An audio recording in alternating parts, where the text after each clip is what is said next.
President Trump's on Clay Travis right now. And he's on with Clay Travis? Yeah.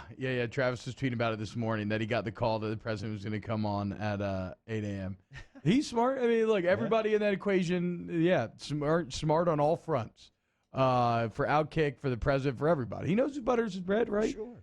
There's a reason why he went to the LSU Bama game last year and everything. But apparently, according to Nookie in the huddle, he said, quote, "How about Coach O? Straight out of Central Casting." I mean, if you're making a football movie, you got to have Coach O, right? So President Trump, Coach O, love affair continues. And Coach O has been one of the voices out there consistently from the beginning saying that college football should be played. So I'm excited to hear what he has to say today. Yeah, me too, because he has, like you said, kind of at one point positioned himself a couple of weeks back as becoming kind of the voice to getting back onto the field. And you could feel the support for definitely people around the region and around this area supporting that. And we got some good questions coming in from some of the listeners that will ask Coach O coming up here in a couple of minutes. T, for whatever reason, as depressing as the weekend was concerning the news around college football, and yesterday was kind of a whirlwind, man. I mean, it was every time you refreshed your social media, it was something different. I mean, we were talking about the story where Feldman had yesterday, where he had like Iowa, Michigan, and other schools reaching out to the SEC about joining the conference, or the Big Ten, the Big 12 for joining the conference. And I mean, it was. I mean, Scott Frost straight up talked about that. It was a crazy, wild news cycle that continues to develop. I mean, we're still in it. I mean, I don't want to speak of it as if it's in the rearview mirror, as if it's over. Like we said inside headlines. I mean, there's a scheduled meeting today with Big Ten presidents coming up at 9:30 this morning, where you'd imagine some type of news would be developed and would come out from there.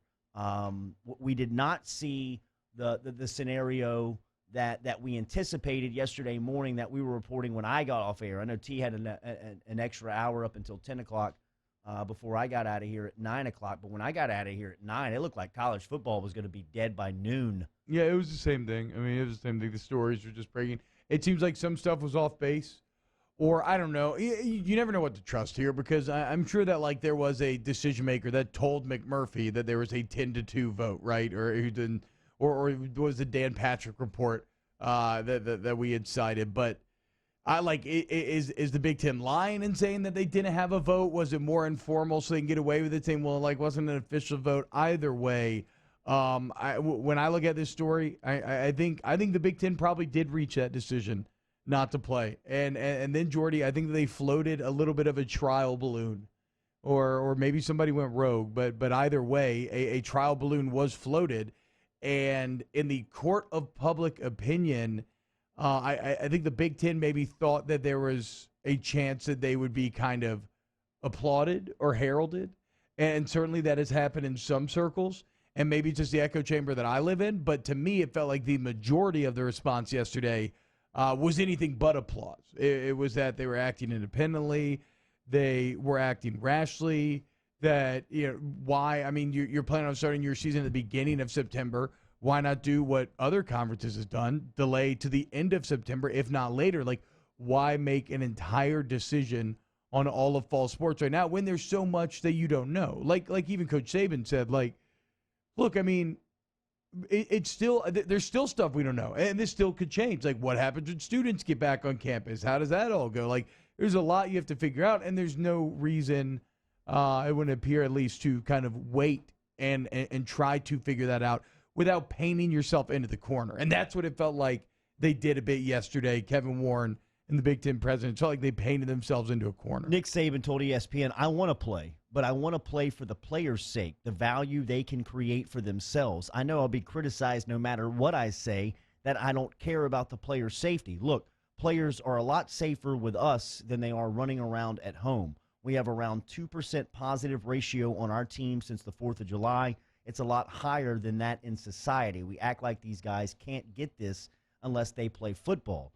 They get it anywhere, whether they're in a bar or just hanging out. That was Nick Saban to ESPN yesterday, talking about the his stance on where he is as far as getting back on the field. And And he raises a couple of interesting points. I think he might have gone on, too, to talk a little bit about, like, going to class. That's where the real worry comes in because you're going to have all these different students.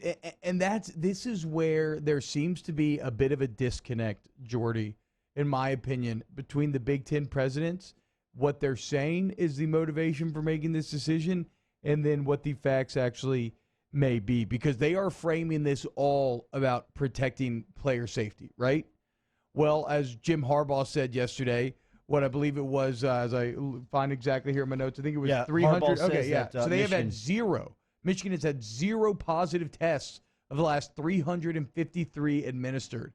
They've had 0 positive tests among coaches and staff that have been there for over 8 weeks of testing. And there's all kinds of data from each of these schools, at least the ones that are approaching it like Michigan did, like LSU did, really attacking it head on, that would support that players would actually be safer in that structured environment. That's where maybe I disagree, because they're not going to be at home. They'll be at school. But rather than like an off-season environment at school, the structure of football right now could help keep them safer. So the fact that the Big Ten is saying that, well, players say we shouldn't play, to me, that's not entirely true. It speaks to more of liability. But then even about the going to class thing, right? Like, if it really was all about keeping players safe, the ideal path forward would to be create some sort of a bubble. It would to probably do online courses and then have the players go to, or have the players on campus. They go to class online, but they're on campus. They're playing football. The problem with that is they desperately want to protect the amateurism, right? It's not really about the player safety. It's about protecting amateurism. And the bottom line is they can't have football players required to be on campus if all other students are going to be off. So I guess it just feels like a little bit the motivations that they are putting forward publicly seem to fall when viewed, when really looked at. They seem to kind of fall apart, and you see some of the true motivations that are lying beneath. Yeah, the whole thing to me, like I told you before the show, feels like it's politicized. I mean, the whole thing feels like it has become politicized, and for whatever reason, yesterday I thought that when they put the feeler out, I guess they leaked the information that they were going to shut down the season, and they got the PR information back. Like, they got the PR piece back that we're getting crushed. Yeah. We're out there getting slammed. Well, you know what? Then we got to pull back and we got to come up with a new plan, because to me, T, they have been sideswiped by this player unionization. Mm-hmm. And it has thrown them for a loop as far as their organization on how they're going to look when the season kicks off. So they're hiding under the veil of medical clearance or medical protection for the student athletes, when you know it better than anybody, T. You've been one. I mean, it's not the forefront of what they're thinking about. They're not really thinking about your protection every single time you take the field. It's really dollars and cents. Well, they're thinking about the liability. It's like there's a lot of anonymous quotes that Ross Dillon just put out there where administrators are like, yeah, so if this goes through and then a kid dies on your watch, you're fired forever and you have no career left. So, yeah, I mean, it's about liability and protecting amateurism. And I think that's... And not to say that health isn't any part, because it is. It absolutely is. I mean, I don't want to make light of that, but it's just, this is a weird time. Centerpiece. It's a weird time where if that was the centerpiece, then you'd have to acknowledge the numbers that show that in a lot of cases players are more safe in the structure of that football building they are in the general public. And you understand the liability of playing football. When you get off the bus, when you take the field, there's an inherent risk of playing that game of a piece of danger. And you understand that. It's time to play football. LSU head football coach Ed Ogeron next.